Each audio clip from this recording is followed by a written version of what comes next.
been playing Italy all season long, and it was never banned against TPA before now. TSM bans Zilean as well. Huh. This is actually, in my opinion, a really bad omen for TSM as they continue throughout this. They also banned Zilean 7 times in the North American playoffs. So they banned Italy every game. They may have to ban Zilean every game against teams that play Zilean.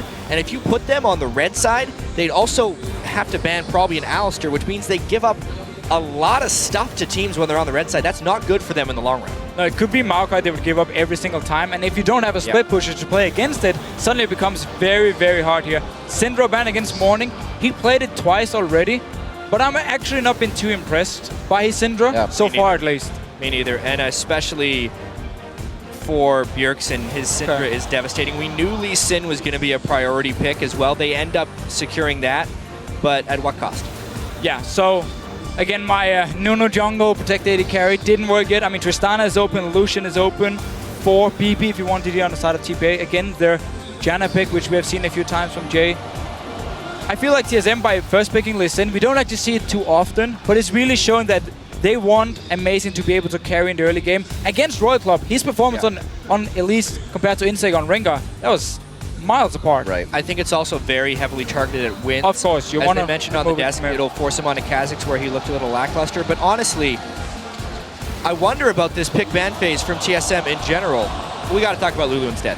Yeah, so Lulu, I mean, Lulu's always going to be a flex pick. You can go support Lulu mid lane, top lane here. Already from the start though, TPA is doing what I expected TSM to do, protect the AD carry. First pick come in with the Lulu. We have to Tristana. bebe loves to be the late game hyper carry. Perfect setup already. Keep your shot caller happy, and the good things are going to come to you. Just looking out for Team Solomid here. More Janna to possibly be paid. Lustboy could be locking that in with a Kog'maw for the bottom lane here at Team Solomid. So if they do lock in Janna here, we have to consider the fact that if it's a full protect AD carry comp from TPA, then they won't run with any hard engage. Right. And then the Janna suddenly doesn't really do anything because of their... Yeah. Like, you don't need this disengage. That's a really dangerous pick right here. Exactly. It's a very risky pick already. Or coming TPA in... can absolutely build this around them if they want to. They could still pick the Nami, they could do the Nunu, they could even pick Orianna in the mid lane. They could put the whole thing together right here if they wanted to. Right. Could also simply just pick Janna here to make sure TPA doesn't actually lock it in, and they wouldn't be able to get their possible best disengage support here. Wins locking in that Rengar. 2-0 on it. Exactly. Does have some plays. Not super experienced. TPA doesn't have too many games to pull from either. They didn't play nearly as much as some of the other regions in their regular season and playoffs. That's true. TSM has not fared well against Rengar so far. Insect did a number on them earlier. So I really, really like Xerath here from Bjergsen if he does lock it in. It's something we've seen over in the EU LCS where Alliance like to do it with Froggen. If you're against this like passive backline comp where you have like the Lulu, the Orianna, and then a hyper carry, so you know they're all going to be staying in the backline, and there's, except for the Rengar in this case, not any other engaged. You can pick Xerath and you can just poke and you can poke and you can poke forever, and there's never a chance for TPA to engage. Now they do have the Rengar locked in, of course, and that's where the Janna pick will then pay off for TSM. So the risk they took by picking it early pays off for them here. They do now have to disengage against Rengar. They have to disengage, and they potentially have an answer to the protected carry. There's 2 ways you can go against the hyper carries. You pick ridiculous dive to try and get on top of him, but against the really good protecting carries, sometimes it doesn't work out. This one, if they end up finishing off with the Rumble in Xerath, which they do... Okay. Whoa. I'll finish first. It means they have enough long-range siege to still get to him, even if they're not actually next to him because of their range. Leona, go. On the other side, though, TPA, they don't want to risk being in a situation where they only have one engage tool, which will be the Rengar, where then Lustboy is just going to ult, he's gone, engage is gone, and it's all about the poke now from Bjergsen. That's not going to happen because Leona's been locked in, so TPA is securing enough engage here, especially Leona is great at engaging onto someone like a Janna here when it comes to team fights. Not in the laning phase, because Janna can always interrupt her when she tries to E onto her and make it very hard to lane. I think this pick and ban phase was extraordinarily interesting because it seemed like TPA was going to go for the disengage comp. When they realized they were going to get out-sieged, they had to switch in that last pick, and it still works because they have a bunch of people that can hop on now when they add Leona with the Rengar. And this will be one of the first times we see Team Solomid kind of not just locking in a team that they wanted. A lot of thought went into this one, so they're adapting to what they saw. It's going to be an amazing game. As usual, we're at Worlds. This one's about to go live, so send in your votes for who you think will win. Tweet hashtag TSM win or TPA win to @LOL Esports. Man, I really enjoyed this pick and ban phase here. There was just counter picks left and right, and if Lustboy didn't log into Janna, I do wonder if TPA wanted to pick it up for Jay. Already played it twice. True. Could have gone like full protect the hyper carry, even log in someone like a Nuno jungle here. And picking Leona into Janna is really dangerous. Laning phase is very hard. So just pick Janna into Leona because you can use your tornado on Leona's engage. It's really just for team fights. The lane itself is troubling. And we are off. Team Solomid versus TPA here. Game 5 on the day. Let's see what these teams have for each other. We do have that Lulu coming in for Achie in the top lane. Like we said, protect the AD carry for TPA. That long-range siege and poke coming in from Team Solomid. Have not seen Dyrus on that Rumble in quite some time. Last seen on it wasn't really comfortable for him. So we'll see how he's grown into that now. And this is definitely not a protect the AD carry comp any longer because now it's going to be, okay, where's my Rengar, where's my Leona? I'm going to put my ball from Orianna onto this guy and I can shockwave. We have the wild growth as well. Like suddenly there's so much engaged potential from TPA and it's going to be all about the positioning from TSM and also the way Lustboy can use his ult and the way Dyrus can use his ult, because once the Leona and Rengar jumps in, if you manage to put the ult behind them, then suddenly you can zone away both the Lulu, the Tristana and the Orianna at the same time. I really also have to wonder how the synergy between Bjergsen and Dyrus is going to be. I remember a nice moment from the playoffs where Dyrus was on Ryze and Bjergsen was on Xerath, and he would rune prison him, just kind of holding the guy down so Bjergsen could punch him a bunch of times. They don't necessarily have that synergy now, so his ultimates will be substantially more jukeable. However, they're adding even another element of long-range siege with WildTurtle's ultimate on top of all this. It is going to be really hard for bebe to actually stand in place and try and fire off because he will be outranged despite being at level 18 like the longest ranged carry. A plethora of skill shots raining down from the sky as we get to the mid game, but who's going to make it there as the stronger team? Team Solomid loves to have a strong laning phase, grab that first dragon and make things go from there. And we also just, again, we just talked about the comms here. We have to point out the fact, if you look at all the carries from TSM, immobile targets. No jumps. You're against the Leona, you're against the Rengar here. It opens up for TPA to get the engagement they want. We're just going to have to see what's going to happen in these potential fights. So we mentioned that picking Leona into Janna is dangerous, and we can see TPA ends up lane swapping this out. This is hugely beneficial for TSM. They have not been able to win 2v2 lanes. We've been looking a lot at Lustboy's rune pages and the way he plays. He always plays really defensively, rune page-wise, in lanes, and this is better than what they could have hoped for, being able to get a 2v1 farm lane while still having dragon support in this matchup. Yeah, the only problem is going to be Dyrus, because with Rumble, it's a lot about your mid-game power spike where you go back, you get your haunting guys, maybe in the Leandris before the dragon fights really start breaking out, you have your ulti, that will be delayed. I actually think all the way back to when Rumble was super popular and they did a nerf on him. His Electro Harpoon lost 10 damage at rank 1.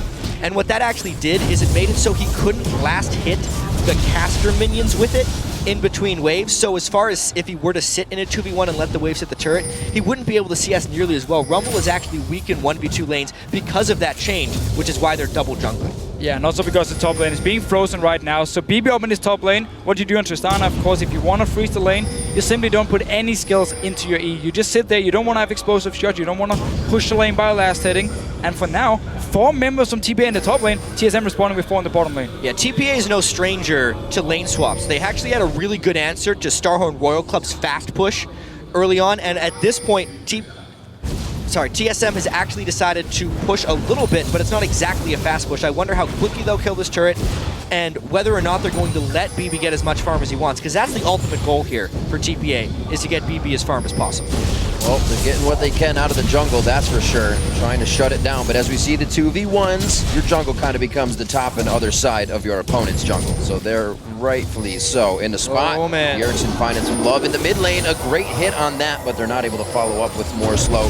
Morning just kind of hanging out on the backside. They know it's intense. Speaking of backside, what in the world? Team Solomid coming out of the woodwork here, and it's not going to happen for them. A great readjustment by TPA. But this was simply all 4 members from TSM being down the bottom side of the map, and they noticed the gank in the mid lane. Instantly, they ran from the bottom side into mid lane here. Forced the flash as well. Only heal was used by Bjergsen. And an interesting move there by Wins. When you're going to do an early gank like that, and when they can prep it out of the jungle, especially since they were jungle buddying, the fact that he didn't come out of there with full ferocity for an empowered Bola is a little bit disappointing as far as his Rengar play is concerned. Bjergsen, like we said, only blowing that heal, the flash on Morning, so they may be able to make a return trip onto that. Lustboy and Turtle having a much different lane here on the bottom side. Now as we match up 2v2. See bebe up on the top side. He's going to be getting some solo farm for himself. Dyrus will not be able to give him too much trouble. So the game pans out pretty much nobody's favor so far, but the vision's been placed down very well. The Dragon not had by TSM early. And one of the strong points about Lulu, now we've been talking about Rumble, of course, in a lane swap, is Lulu is not there. I mean, she doesn't really require a lot of items. You can fall behind and still be very useful because you bring so much utility in these team fights here. And because, of course, you have some range, you could pick up some farm in the lane here. So Achie back in this top lane. Dyrus slightly ahead in CS. The lane swap was definitely short-lived. I'd say once Leona hits level 6, she has a better chance against the Janna lane, right? So they've withstood a lot of that interesting part here, and especially if Wins can get going too, we'll see what happens. Yeah, if Rengar runs, I mean, you can even just run from the lane and then set up, land a stun onto Janna, and you can just lock her down, kill her before she can even do anything. Looks like they have quite a composition. Wins coming in on the backside. If Jay can get there early and blow the Monsoon, he's free to jump. So it's got to be perfectly timed by Lustboy on that. And then he's got to hit the exhaust. It looks quite hard. They can definitely put it onto paper. That's a really important pink ward kill right there. While Wins is up in the top lane trying to set up a gank. If Dyrus can withstand this right here and not give up a kill, it's going to be very good for Amazing and TSM. But he gets in without being interrupted by the tornado. One of the lockdowns onto Turtle. We talked about having not that many escapes. Lustboy can only provide a bit of disengage. Dyrus doesn't know that Wins is in the brush. Control from TPA here to the top lane, but amazing in the back pocket. He gets the cripple down. He's able to lock it. It's Achie going down for first blood, and they could get Wins here. Flame Spitter out, but they're gonna back off. Just a beautiful turnaround right there. Again, Wins is pretty ineffective on Rengar, not even locking Dyrus down, and he turns around with that rank 3 Flame Spitter and just decimates TPA's gank there. And we normally don't see a Rengar ganking before level 6 here, and Wins, he's paying the price. Lee Sin is so much stronger before level 6. Instant as Amazing shows himself, they turn it around and they pick up the kill. And I feel like Amazing, this is kind of what TSM wanted him to do all year, and we've only seen this from him recently. Back to the kicks, back into making the right plays. We just saw him take down that pink ward, and he was around Wraiths. He's like, you know, I don't see Wins, my bottom lane is pushed. I'm gonna see what's happening top lane. And just think back to yesterday's game. Insec was playing with Amazing. Like, he was just everywhere on the map, and Amazing could never respond in time. Now the first pick Lee Sin. So that's a lot of priority from TSM onto this one pick here. It paid off in the start. The start of this game has been a completely different story, and TSM is actually a team throughout the regular season in North America I found either loses slowly or wins slowly. That's been completely different here at Worlds. They've won a complete stomp and lost by getting stomped pretty hard. The way this one has started with an early edge is great for them, since their early games have been the most tumultuous at Worlds.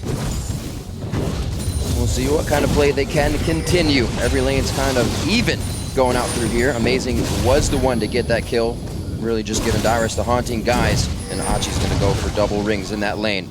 Good hits onto bebe, making him dodge, keeping him off the CS as much as possible, but he's able to keep it quite even.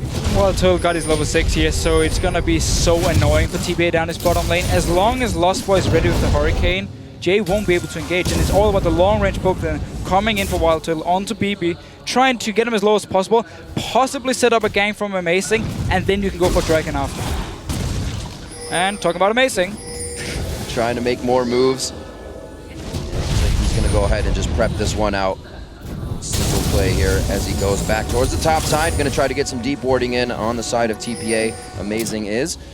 Dyrus keeps this one top pushed. 6 now for wins. This could be big. And notice the deep wards here from TSM. They know Such Win's up a in his good top ward. lane. They've learned from yesterday where Insect was just running through the lane, kept ganking Dyrus over and over. So good deep wards here by TSM. They know he's up in his top lane. All Dyrus has to do right now is just stay alive. And it's creating opportunity all over the map for TSM right here. You can see Amazing already stealing the Wolves. Dyrus is going to try and play with him as long as possible to keep him interested. TSM could actually do whatever they want right now, considering Bjergsen has control of mid lane as well. And this is Dyrus, much better than yesterday. We saw this happen with Rise, and he was taken by surprise. Not this one. It's all about the wards. All about the wards here, and also smart play by TSM, learning from yesterday's loss. Amazing once again down his bottom lane. He knows that's warded, so he's going to try delayed entrance right here. It's almost impossible to gank for John. Oh, but he lands it! Oh, what a flash coming out. Beautiful job by bebe, but also a great attempt by Amazing. That's actually something we talked about a lot when we're watching people play against Lee Sin thus far at Worlds, is a surprisingly low number of people were flashing the Lee Sin kicks. bebe, watching the games, experiences Worlds, flashes at the right time to save his life. And so far, wins on this Rengar. One gang in the top lane, where he ended up dying. Second gang, Warded. spotted, warded. Amazing, been forcing flashes.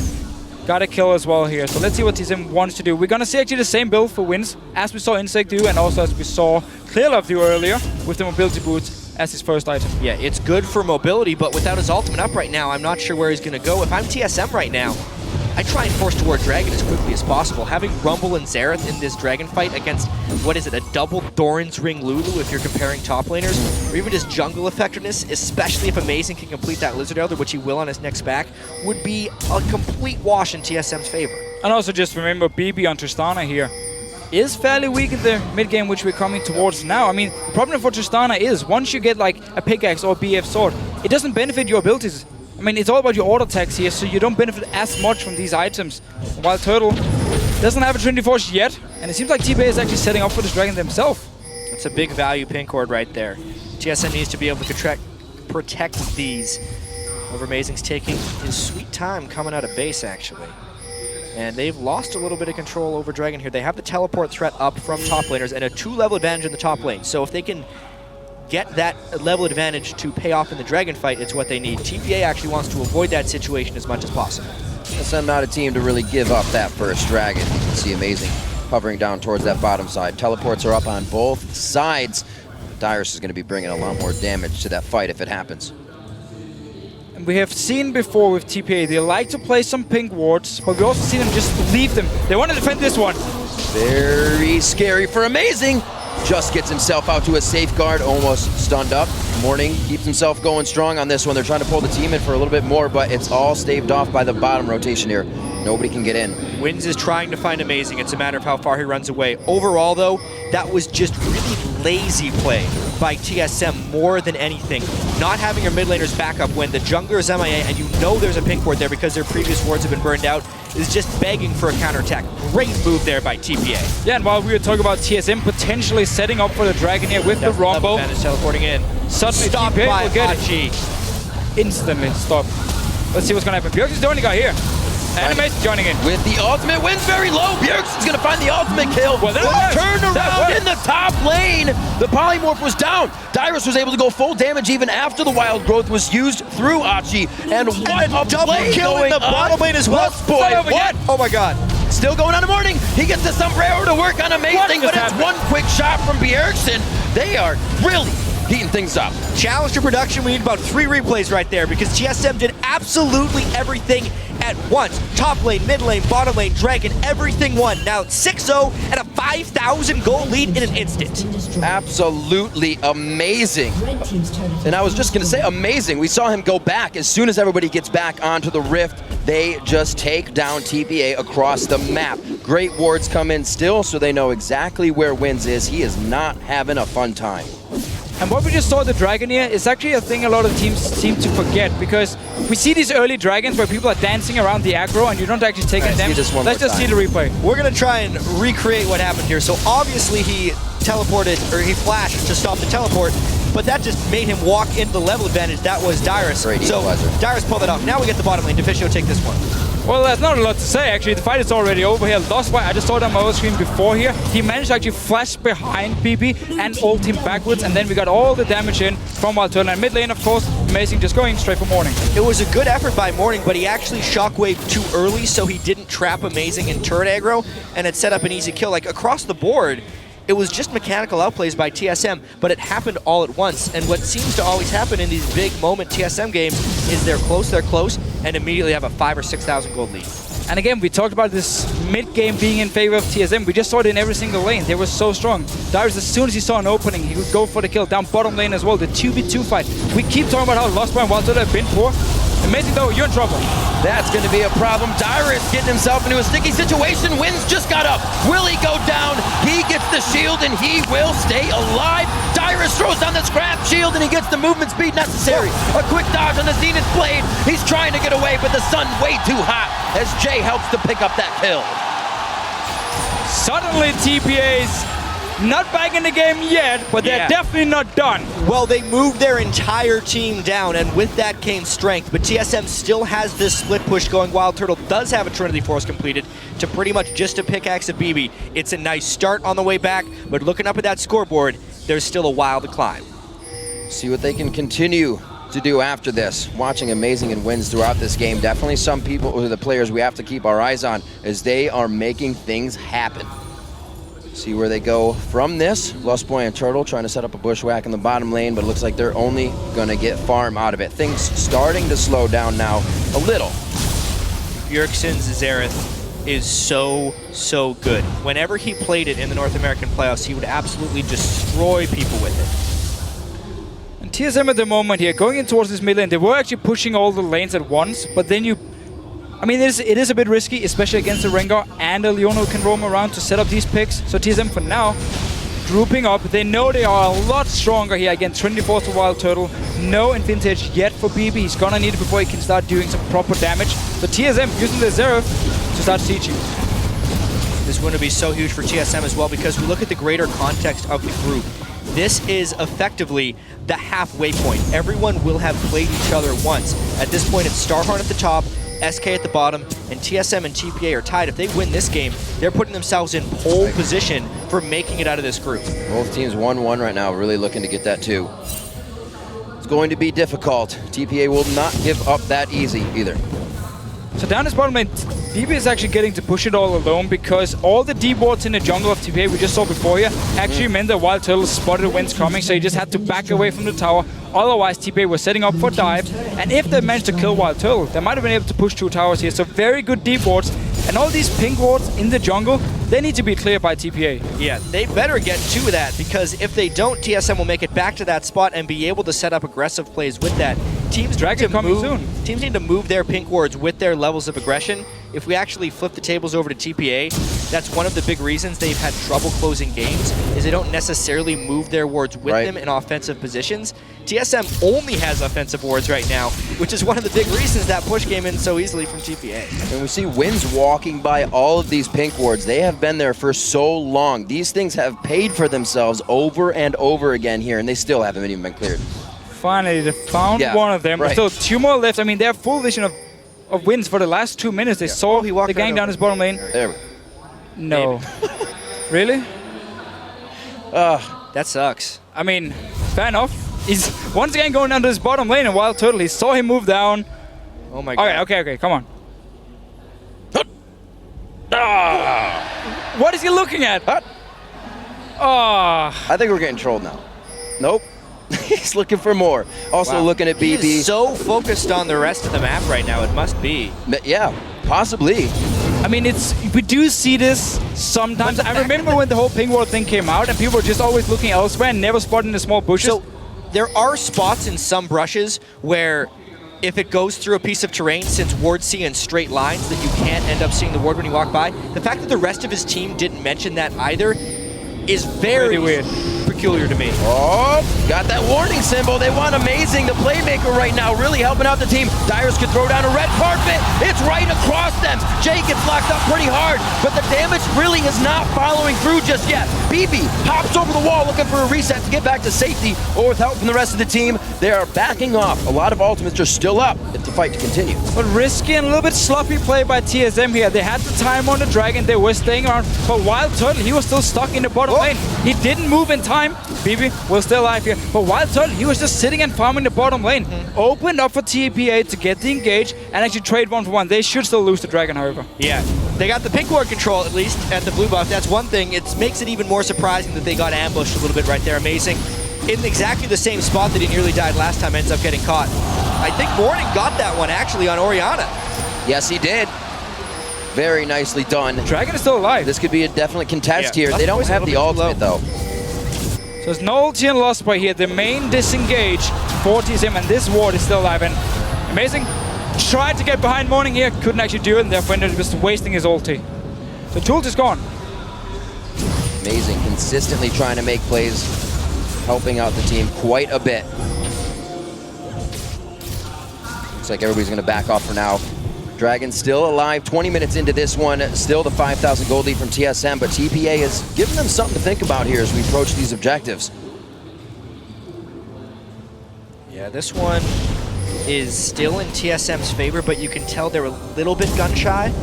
That is one thing that comes with picking the Janna composition, is it's somewhat counter-engage focused. It does take a little time to develop, and they need to set up their siege from Rumble and Xerath in the right spots, but they have pretty good vision control. They should go for Dragon shortly. Yeah, it's going to be all about the vision control, because as you just said, you need TPA to engage onto you, unless Amazing can manage to get a kick. But he has no flash at the moment, and his ult is still on cooldown, so he won't really be able to start the fight. And therefore TPA, they have enough wards around here, they can start it, and it seems like also TSM can start it. It seems like TPA don't really want to challenge. You don't want to walk into something like a Rumble and a Xerath. Really great item spikes for Team Solomid right now, really allowing them to get easy dragons like that uncontested. bebe, usually you'll see at least the BF sword in the static shift finish, but he's had to go for the pickaxe and the critical cloak so far. Still being able to put out a bit of damage, but a little bit less than WildTurtle now combined with that living artillery ultimate. Picking up blue on the side of Team Solomid as they regroup and get ready to go back. They moved the pink ward, actually. They placed another one, so they killed itself. Well, Victory. Someone had to kill it. They got a lot of value. I mean, they avoided 2 ganks in the bottom lane onto WildTurtle, so he could actually stay safe. But TPA at the moment, I gotta give them credit here. They're actually playing it very smart. When they do see an opening and know there's not 5 members of TSM, they go for the engage. That's what we saw at the Dragon beforehand, where they trade 1-for-1. And as soon as TSM were grouped up, TPA said, okay, we're not gonna fight you. We're just gonna go, split up the lane, send bebe to the top lane. He can pick up more farm, get his Infinity very, very soon, and take a tower as well. So what they do now, just buying time. And it's interesting that TPA is the team that ends up letting the opponent buy time when they're ahead, but is doing a very good job at buying time for themselves while behind. It's really on TSM to set up the proper siege. They absolutely can. I mean, with the Void Staff being completed on Bjergsen, and even just Kog'maw being Kog'maw, setting up a group siege in a lane is absolutely a possibility as long as they can control the side lanes and create some type of individual push up the mid lane. It should be set up 2 minutes ago. Yeah, but it's good you mentioned the side lanes, because TPA has actually managed to push out at least the bottom lane every single time, which is why WildTurtle was stuck down there as well around the Dragon fight. And once again, it's pushing in. It should hit the tower very soon, reset the whole wave, therefore TSM don't really care about it. Wave management is pretty tricky when you're ahead sometimes. They push, they push, they push, you just wait longer and longer and longer. Almost grabbing that one. TSM trying to be a pain in the butt right now as TPA is gathering up their own jungle. See Amazing's 9-3 throughout the season on Lee Sin, one of his mains as well. Wins took that yesterday and was just wreaking havoc on it, but today faltered a little bit early on the Rengar with ganks before 6, and Amazing was really able to capitalize.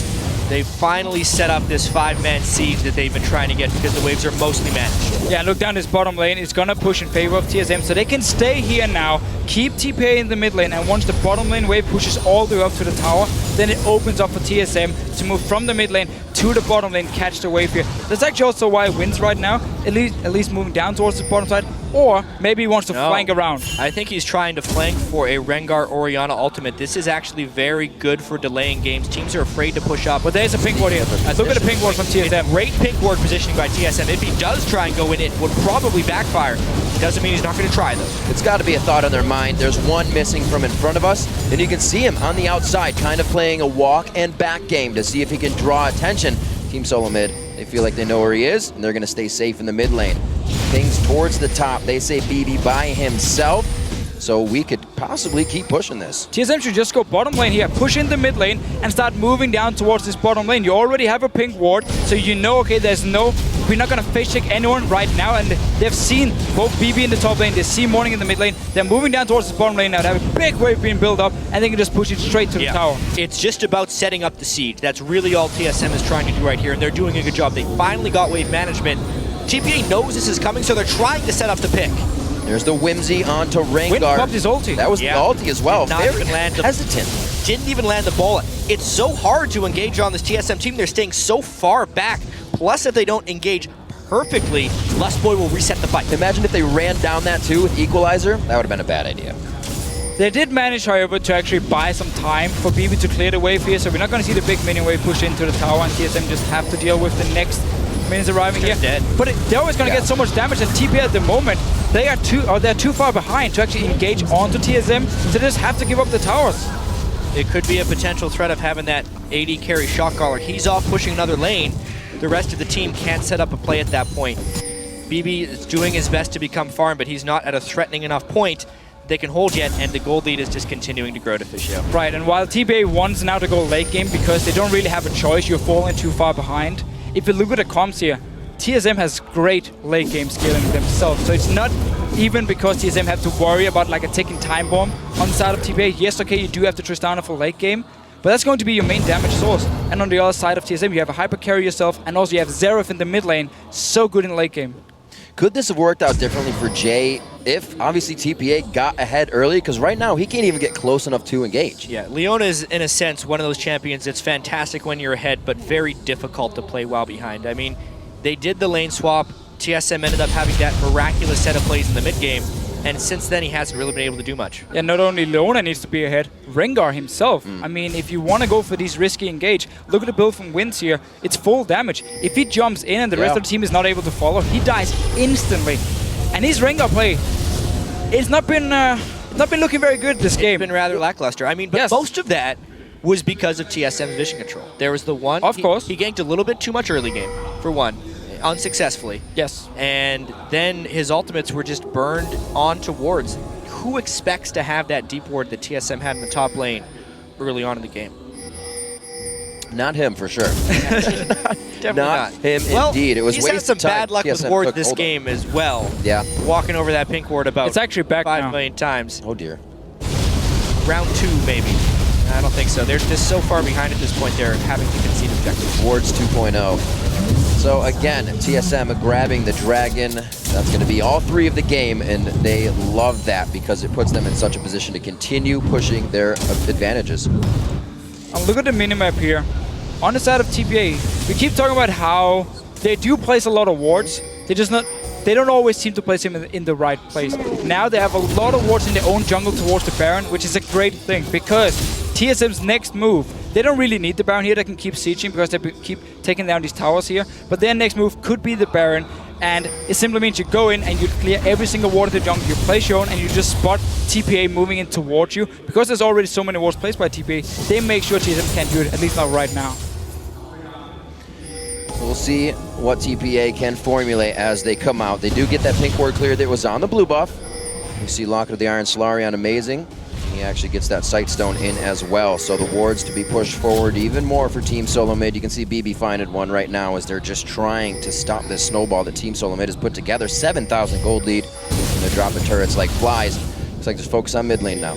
TSM has definitely made some critical adjustments since their game yesterday to Starhorn Royal Club. Specifically their early game play against Winds, and right now their controlled play around the Baron Pit will hopefully yield some good results. They're just pushing out Jay to keep ward control. That wasn't the best move there by Amazing, burning ultimate, but they still are just kind of biding their time and waiting for enough poke to land. Poking everywhere. bebe trying to get a few shots in himself. You can almost see that he's telling the team, I'm farming right now. We're not going to be in these engagements. A lot of hesitation here from TPA. Team Solomid is not having any of that. Moving down the mid lane now. Great item spike across the map for everybody on the side of Team Solomid. 7-3 as they push this inhibitor turret. And as soon as TSM realize there's too many wards from TPA in the jungle at the moment, we can't really just set up this Baron bait. Let's just go straight back to Siege. Yeah. It's going to be harder and harder when you do come close to the base, because again, you have to get in this choke point where Leona can really shine if she lands a good ulti. So it becomes harder for them. Top lane tower could still be an option, but on to bot lane for now. Yeah, they're not really doing a classic split push. Instead, they're just in between the mid and the bottom lane turrets, trying to move back and forth across that spot and land poke. I mean, I suppose because Xerath is such ridiculously long range, they're getting a lot down there, but I'm wondering why they don't just go back around the Baron and play that game, because that's where I feel like they find their kills. Like they're actually heading towards that side, making sure these wards are clear. Obviously, TPA is going to be on their heels for this one. Lustboy with the upgraded sweeper, able to make that one count twice. Knows where the wards are efficiently. So what TSM was doing just before here was actually not really going for the mid tower or the bottom lane tower. They were just waiting for the top lane to push in. It's exactly what we saw happen down here. Dyrus might be in trouble. Uh-oh, he gets the explosive shot on, but Jay's actually forced to back up. He knows he's squishy as well, and the rest of the team is not ready to engage on this. Morning taking poke. He's already below half. Could it be the ball? Oh, no! They get like one in there. Amazing got hit up. The heal comes out quickly, and they turn this fight right around. Jay finally gets in. The red carpet gets laid out, and they're going to welcome them to the party. Dyrus, he gets untargeted with the Zanyas, but can they continue the fight? There's no minions. They're stepping a little close here, guys. There come the ultimates. One last shot. Achie dodges close, and he dodges the right way. TSM just can't seem to finish these kills. One part about not having the big initiation and just the poke, they have to close. There's one. One indeed, Jat. Turtle taking a lot of shots here. There's no re-engage you're going to be seeing. Way too low on the health bars from everybody standing in front of Team Solomid. A very chaotic fight to come out with just that turret. But it doesn't even matter for TSM if they can actually get the kills. It's all about the towers for them. They stayed there with 4 members. Amazing was already dead. It doesn't even matter because Bjergsen has still so much poke. Yeah. We saw Lustboy was still there, and of course WildTurtle just to take down the tower and bebe. Really random thing that just happened. Morning accidentally used his Zanyas in base. Maybe while it was trying to use another item, but it will be down for the next fight if TSM can force quickly. They don't know that, so they won't be able to use it to their advantage, but we will have to watch for it. We keep seeing all these wards from TPA in their own jungle around this Baron here. They don't want to risk TSM being able to take full control of the jungle, so they're doing a very, very good job with all the defensive wards. They can also just move them a bit further, actually to the river part, and they can potentially try and go for pick onto TSM, because what normally happens in a situation like this is actually the enemy support. So let's say Lustboy at this point of the game would walk in, try and place a few wards. We actually see him do it right now. If you had a few deeper wards and you were standing ready, you could catch him out of position. I'm glad you brought that up, Fishio, because that is what Lustboy brought to Team Solomid. That warding game that has put them on top so much. And look at everybody. Peace of mind to have a pink ward right now to replace if they get taken down as they are. And TPA is only finding these after they've been placed for 5-10 minutes. And this stall by TPA is actually getting closer and closer to paying off. At the moment, we look across TSM, you see very little magic resistance. If Morning can actually complete his death cap, the threat of a Wins Rengar jumping in to an Orianna ult is a complete game and fight changer. Can pick off 1 or 2 targets if they can complete that quickly and find the right fight. Right, and we saw it in the last team fight. They went in, they got a kill onto Amazing, and TSM is all about disengaging at first, and then you just keep poking, and eventually you should out-sustain TPA and can then take objectives or pick up the kills. Plays to be made with double Zanyas on the board now for Team Solomid. They may not be too afraid to get themselves into a fight here, but they don't want to give too much away to TPA. Both of these teams seeming to have a trouble to close this one out. TPA from behind, still strong. Looking at a 10,000 gold lead as they take the dragon, and they're going to walk right back in and ward the crap out of this jungle. And we just saw the focus once again on TPA's wards. All of them are placed on their own side of the map. Not a single one in the middle of the river here. So they're not going to try and catch TSM out of position. They're simply just going to sit back and keep farming. That's the only thing they really have as an option right now. It'll depend how nimble bebe is on his feet right here versus Bjergsen's poke, because if he gets taken too low, these turrets will become indefensible. Bjergsen firing everything he has from the outside with the blue buff right now, really commanding the game well. Him an amazing shot calling through the mid and late game. Waiting for the minions to push up. They have the mid wave at the turret. That's going to call bebe over. They're really just waiting for this fight on the other side of the wall. Got to be careful, because that is a perfect spot to get jumped on as well in a tight fight.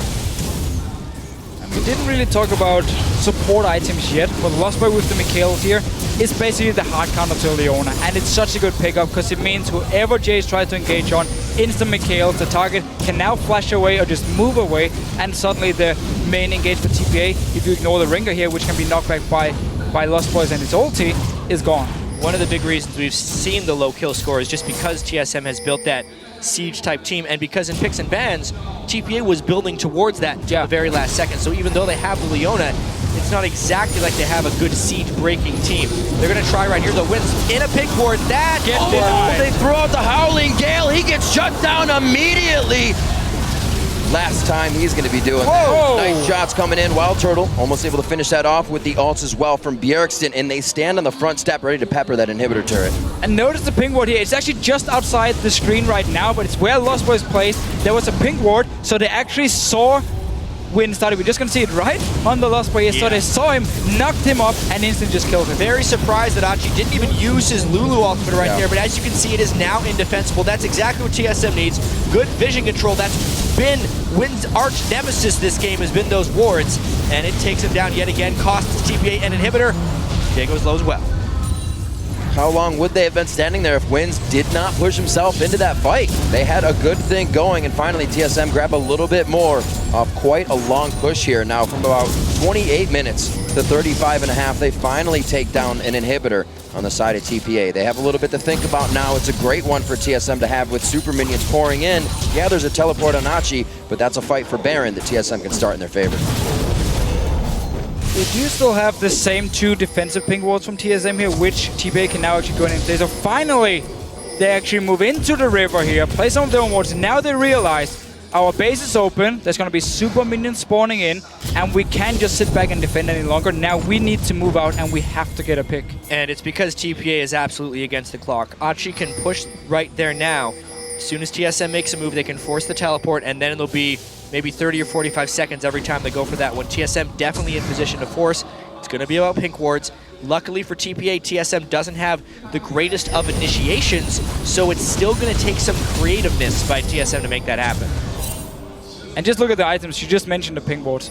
4 pink wards picked up once again. Ready to place them around this Baron here so they can spot the engage from Wins. It definitely feels like TSM is picking up and moving their pink wards very frequently by picking up new ones, mainly because Wins has that threat. TSM knows that the only way they lose this game is if Wins gets a nice jump from stealth to set up an Orianna ultimate. But if they're warding like they are now, there's no risk of losing. And it's so weird to look at a comp like TPA's where they have a Rengar, where they have a Leona, and yet we're standing here talking about how they can't really engage the fights because TSM is so good at warding, and because Lustboy is ready with the Hurricane and his ulti. Pays off. It's something that they got right through the beginning of the year, and they used it perfectly. Perfect timing for TSM. They see where the wave is. They know Achie's going to take a while to clear that one. If he teleported now, they'd lose inhibitor turrets, so there's actually nothing TPA can do here. Baron going over to Team Solomid. This may be what they need to finalize the game. TPA is going to be forced into the base. And they still lost a Nexus Oh my gosh, goes down that wave was. with Achie trying to protect it. Yeah, 4 members from TPA was just running between the base, then ran a bit to Baron, and then actually ran back to the base. They didn't really know what to do. In the end, you get Nexus Surge, you get the Baron buff, and notice how TSM instantly, they move back, take their own buffs, while Dyrus has already been setting up the top wave. Wave mismanagement definitely there, I would say, by Achie. Not the best job by Lulu, but it sucks for him. He's been behind in levels the whole game. In that mid-game fight where he flashed to interrupt the teleport from Dyrus, he just put him farther and farther behind. He's actually 3,500 gold down against Dyrus and is nowhere near the items he wants to be at on Lulu right now. Not even a death cap. bebe just recall from his bottom lane. TSM might be able to get a bit of damage on the tower. He will join in. Notice Jay here on your minimap. He's already flanking around. They want to go now. They want another pink ward. Achie gonna be looking for a solar flare. It locks down Dyrus, but he's already got the equalizer damage out. Zanya's across the board. You're looking good, gentlemen. They go for the inhibitor turret now. It's 11-4, and TSM's gonna be looking to get a lot more kills as they pressure down on the Nexus turret. Just no good initiation paths for TPA. TSM knew where they want to go, knew how they want to go about it, and they just lit up the paths towards it to counter the fights. Great moves by TSM strategically. Yeah, this game is just the best example of how warding will save your life. Because every single time TSM group up and start sieging, there's wards everywhere around them here. Moving on, mid lane. Actually, no, let's just go straight for bottom lane here, because you have super minions spawning. Already coming in, Dyrus is going to hang out in the mid lane and at least get more pushed if TSM finds some trouble here. Oh, Dyrus actually gets caught, I believe. Yep, they're quite deep in. It's going to be Lustboy trying to come to his help. That regen from Baron is really allowing them to just stay on the front steps of TPA, doing what they can themselves, getting suffocated out this game. We'll see TSM. Looks like they're going to back off for now. They know when they've overstayed. They're welcome. And in a game like this, I would actually have loved to see full tank Rengar from Wins, because he's going to be like the guy jumping in every single time. He went for Brutalizer, went for Fatal Flare. What we see in Korea normally from like Dandy, who's considered probably the best Rengar in the world, is he will actually just keep the Madrits, and then he's just going to get cooldown reduction and just full tank. Right. And even sell the Madrits later. You don't upgrade it to Fatal Flare. Wins decided to go a bit of a mix. I want some damage in the start. Okay, I didn't actually manage to snowball, so now I'm going to build some tank, but it's Stay too in late. the jungle. Yeah, I think at the end of the day, it was the fact that he didn't snowball is one of the biggest things that stopped him from getting here. A damaged Rengar against a Kog'Maw team is not flawed by any matter. You do need to be able to kill him quickly, but when you fall behind, it just makes it look pretty bad. TSM looking to dodge another one on this. Pink Ward possibly going down. They do get the shockwave. Lustboy disengages the fight. The equalizer not hitting much. There is hardly any follow-up though from TPA. It's going to be a wait on the ultimate. The Sonic Wave hits, and he takes it all the way in. Amazing. Pushing back BB and Morning, and it's going to be the last inhibitor turret for Team Solomid if they want it. I mean, finally TPA actually got a decent shockwave, but it was when they had a 15,000 gold disadvantage. This will be the game. It looks like it is a 40-minute matchup between Team Solomid and TPA. They will go 2-1 on the group. A lot of people wondered what would happen in this match, and it's Team Solomid coming out with the victory. By far the most controlled game that TSM has played so far here at Worlds. They had powerful ward control, they played it safe, and WildTurtle was rather tame yet effective in this one, and that was a big worry coming in. Every single lane from TSM here in the early game, we had that 1 minute point where suddenly the Dragon went in favor of TSM. They got a kill in top lane, they got a kill in mid lane, and they got a kill in bottom lane here. So every single lane did a very good job. And this game was simply won by warding. Like, it was all about the wards. We keep talking about it, but there was no engage options from TPA because of so many wards being placed by TSM. And it was definitely once they were able to pull ahead. I mean, it's something that's been true for TSM for so long. During the regular season, it was about their ability to beat the teams that were worse than them. One of the reasons they were so consistent in beating teams that were worse than them is because when they get small advantages, they know exactly how to close. Now that they've improved and gotten better strategically, they can get leads on better and better teams, and they still know how to close. They have that same strategic ability, and it definitely showed in this game. And a really great play across the board. We kind of question if Team Solomid could hold what they came out of the NALCS Summer Split Championship title with.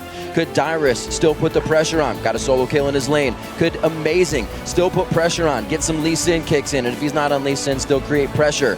This time he was on Lee Sin, and it worked out nicely, but the rest of the team stepped up as well, because bot lane was a liability, a lot of people thought, for Team Solomid, and it came to show.